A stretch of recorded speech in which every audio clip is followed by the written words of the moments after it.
You ever walk into a room and just know, before a single word spoken, that someone's already decided you don't belong, like your existence alone messes up their order of things? That's how it started for her, walking through that courthouse door, straight-backed, white shirt crisp, hair braided up tight. She wasn't asking for anyone's respect, but wasn't about to tuck her head, either, and you could almost hear the air change when Officer McCrae locked eyes with her.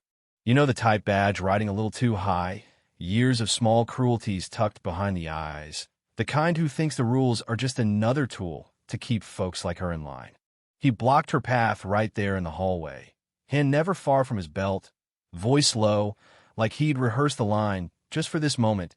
You don't look like you belong here unless you're here to wipe the chairs. The words hit hard, not just for her, but for anyone listening close enough to care, though most pretended not to notice, eyes glued to their phones or papers, every last one of them trained not to get in the middle of a cop and his chosen target. She just handed over the summons, a little slip of paper straight as an arrow, and he barely glanced at it before snapping, "Paper doesn't change the color of your skin."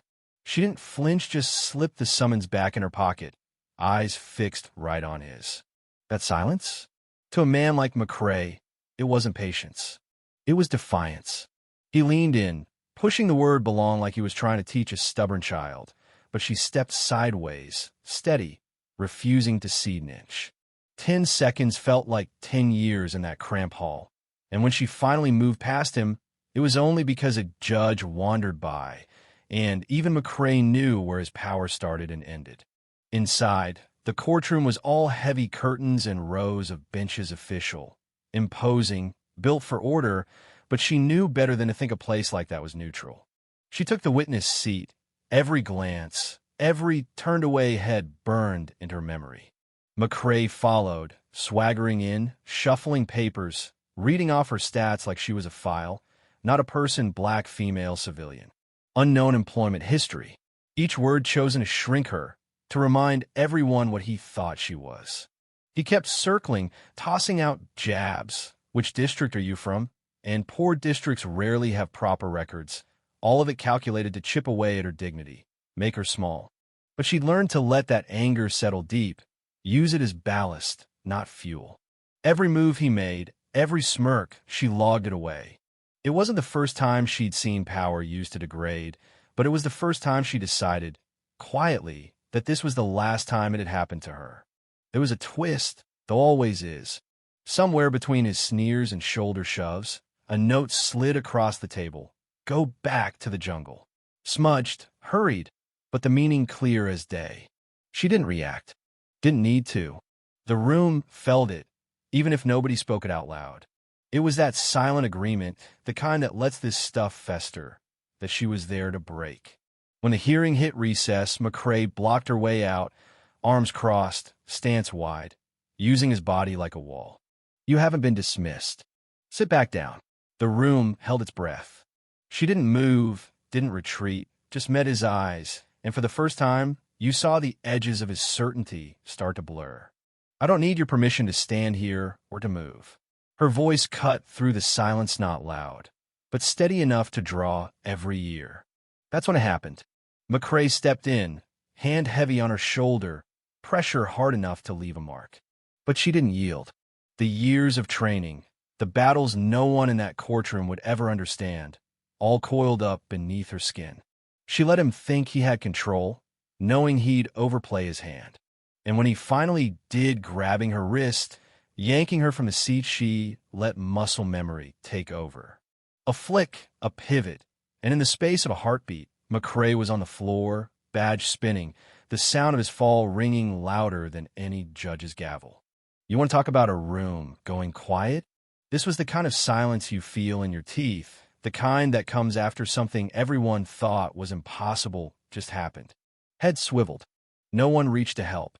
The staffers, the lawyers, the clerk who'd watched everything, every last one, had to decide what side of that line they'd stand on. And for a moment, nobody moved. Security rushed in, hands half drawn to radios, until a judge's voice, calm but sharp as a blade, cut through the panic. Check her ID. Not as an accusation, but as a reckoning. She reached inside her jacket, pulled out a leather wallet, Navy SEAL clearance, bold as you please. Eyes widened, the room recalibrated. This wasn't a civilian. This was someone who'd served, who'd survived, who didn't need anyone's protection, least of all from a bully in blue. And you know what? The fallout didn't stop at that punch. The news ran wild with the headlines about a Navy SEAL assaulted in court. Social media lit up. Old complaints against McCrae surfaced one after another. Stories spilled out from people who'd been hurt, humiliated, ignored for years now. They saw someone strike back and realized silence was a choice they didn't have to keep making. The city tried to paint over what happened, erase the woman's name, cut her out of lesson plans and press releases, but every attempt just made her story burn hotter. A mural went up overnight. Her figure, unbowed, standing over the collapsed shadow of the man who tried to break her. People wore shirts, wrote essays, left fist marks carved into courthouse benches.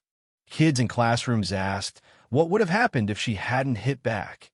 And teachers, for once, told the truth. Probably nothing. It would have just kept happening. The legal system tried to hide behind process, calling it the incident, avoiding words like victim, never naming names. But folks weren't buying it. The silence had teeth now. People formed alliances, taught each other how to document abuse, how to defend themselves, how to never again let someone's power go unchecked just because they wore a badge. Anonymous complaint lines filled up. Internal protocols started to shift, not because anyone wanted them to, but because they had to. The reflex was spreading. You step on me, I'll step back. And McCrae? He vanished from the force. No charges, no trial, just an empty house and neighbors who finally saw him for what he was. But the real ending didn't belong to him. It belonged to every person who'd stayed quiet too long and now, seeing that punch, understood the cost of silence. She didn't show up on TV, didn't give interviews, didn't want a statue or applause. She just walked away, leaving behind a memory that outlasts Nemi's lesson, not about revenge, but about refusal. So yeah, sometimes justice doesn't come from verdict. Sometimes it starts with a punch. And maybe that's the only language a broken system will ever understand. What about you? When the line gets crossed in your world, do you keep your seat or do you finally stand up? Share your thoughts below, because if silence was ever neutral, it sure isn't anymore.